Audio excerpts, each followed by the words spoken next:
Brilha, Senhor, tua face para nós. Senhor da história, anseio te encontrar.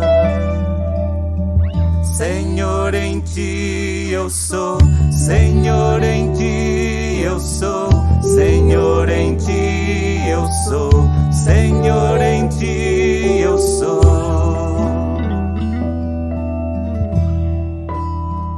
Trindade Santa, mar de amor eu sou.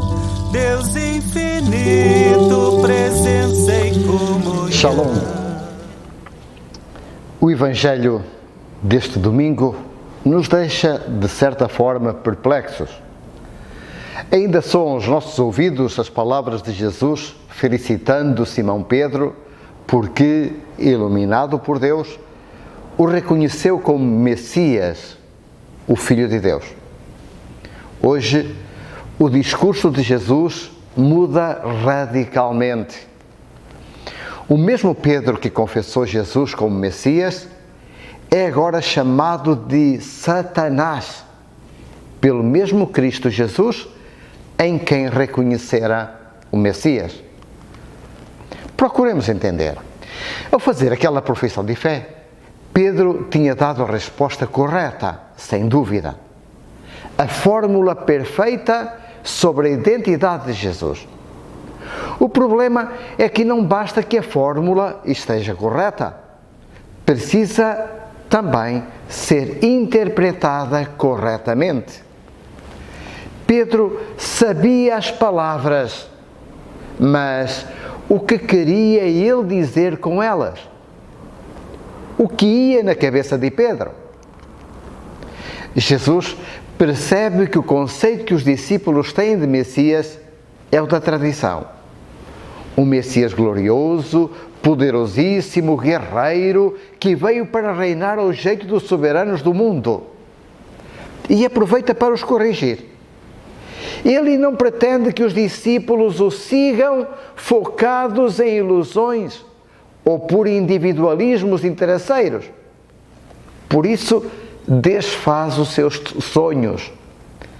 Precisavam subir a Jerusalém, onde ele iria sofrer muito da parte dos anciãos, dos sumos sacerdotes e dos mestres da lei, devia ser morto e ressuscitar ao terceiro dia. Vamos colocar-nos na pele dos discípulos. Eles haviam deixado tudo por causa dele, para o seguirem, porque ele ia ser o rei. E agora ele dizia que o seu trono seria uma cruz, a morte mais ignominiosa, rejeitado por todos. Isto não era possível. Ia contra toda a tradição. Contrariava até os profetas. Os rabinos até ensinavam que o Messias jamais morreria e vinha inaugurar o tempo novo da felicidade sem fim.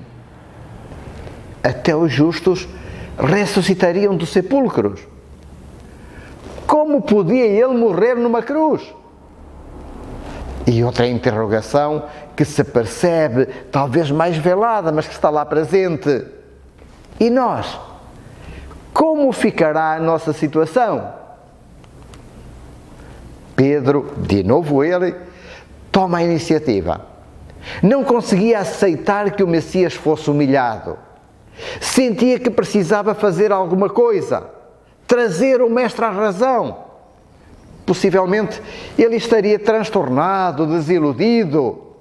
É verdade que as multidões não o seguiam mais. Notava-se até um certo desalento, talvez um cansaço na sua atitude. Jesus precisava ânimo. Por isso, Pedro toma-o à parte para o repreender. Não era hora para desânimos. Deus não permita tal coisa, Senhor. Que isso nunca te aconteça. Como quem diz, deixa para lá. Leva tudo com calma. Não precisas exagerar. Faz só o que os rabinos dizem. Não cries ondas. Se não formos a Jerusalém, tudo se resolve. Finge que aceitas o que eles querem. A resposta de Jesus é muito dura. Vai para longe, Satanás.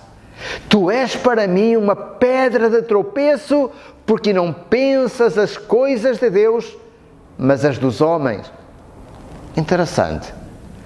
Diante da confissão messiânica, Jesus tinha-lhe chamado pedra de construção. Agora lhe chama pedra de tropeço. Mais, chama-lhe Satanás, aquele que engana, que divide, que separa. O mesmo Satanás que o havia tentado no deserto, de novo se fazia presente, feito pedra, como aquelas pedras do deserto que ele teve vontade de transformar em pão.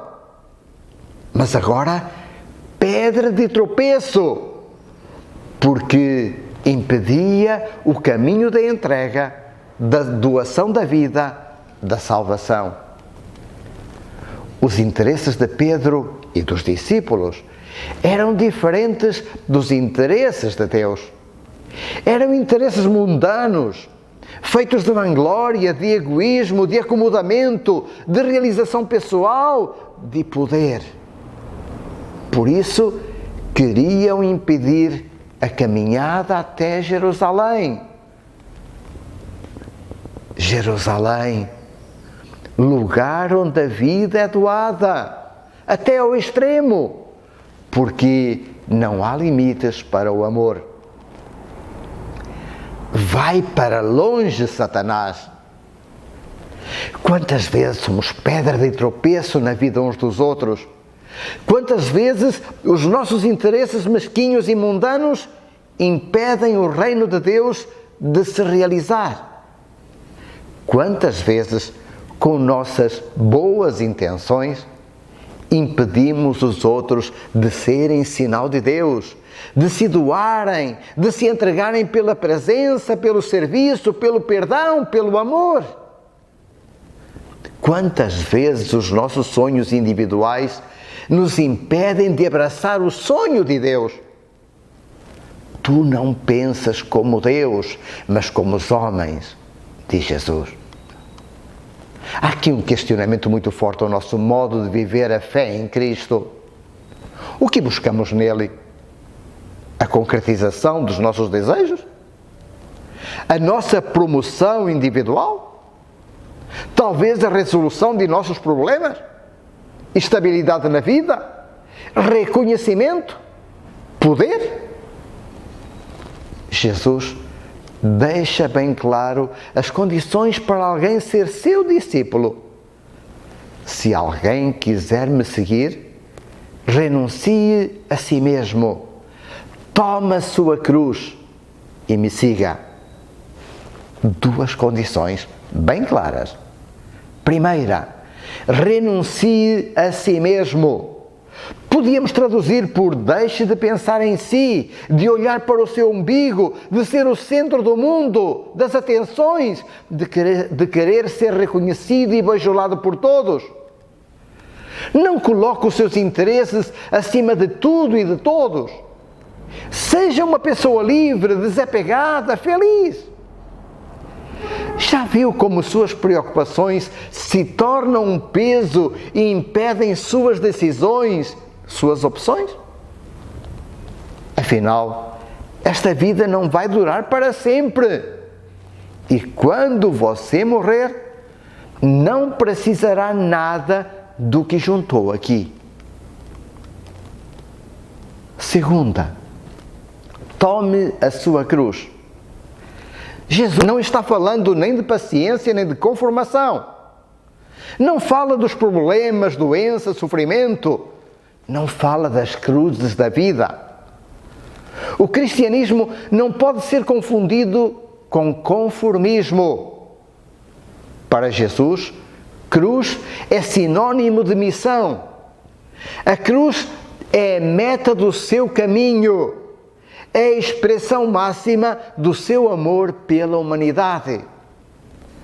Tomar a cruz é seguir suas pegadas, continuar sua missão, fazer meus os seus ideais, disponibilizar a minha vida na entrega, no serviço, no amor doado, mesmo que, por causa disso, tenha que passar por perseguições, pelo sofrimento, talvez pela morte. É isto que vai dar sentido à nossa vida. Só isto nos trará a plenitude. Somente a entrega total, sem reservas, vai fazer-nos plenamente felizes. Shalom. Vozes de paz estão se ouvindo. Vai pela estrada o peregrino. Rios de amor estão fluindo.